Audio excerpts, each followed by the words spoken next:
دیکھیں ایک بات یاد آ گئی علم کی.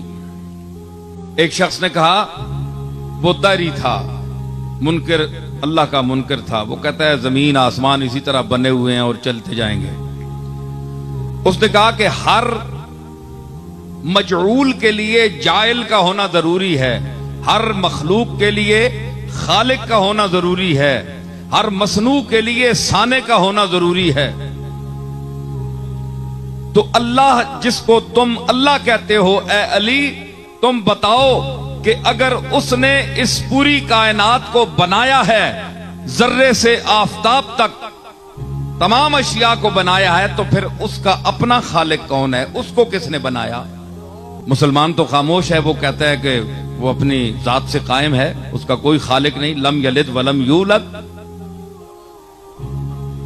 مگر وہ کہتا ہے کہ نہیں، میں عقل ظاہر سے ماننا چاہتا ہوں، عقیدے سے نہیں.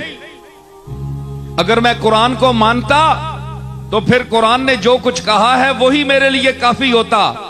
میں تو جس نے قرآن کو نازل کیا ہے اس کو بھی نہیں مانتا، تو قرآن کو کیسے مانوں؟ مجھے بتاؤ اے علی،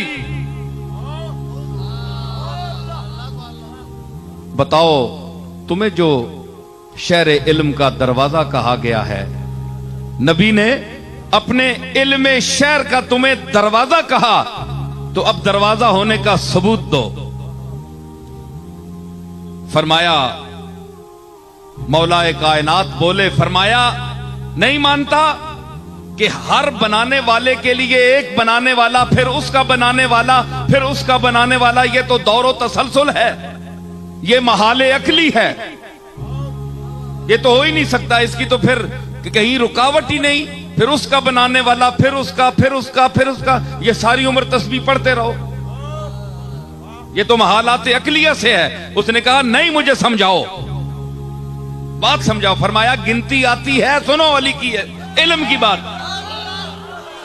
فرمایا گنتی آتی ہے جی، 1 2 3 4 5 6 گنی نا. فرمایا الٹے گنو. اس نے کہا 6 5 4 3 1. جناب علی نے فرمایا 1 سے پہلے گنو.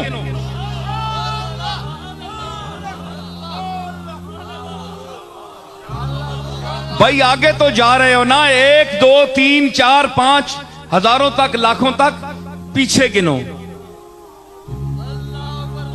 اس نے کہا جناب 1 سے پہلے تو ہے ہی نہیں.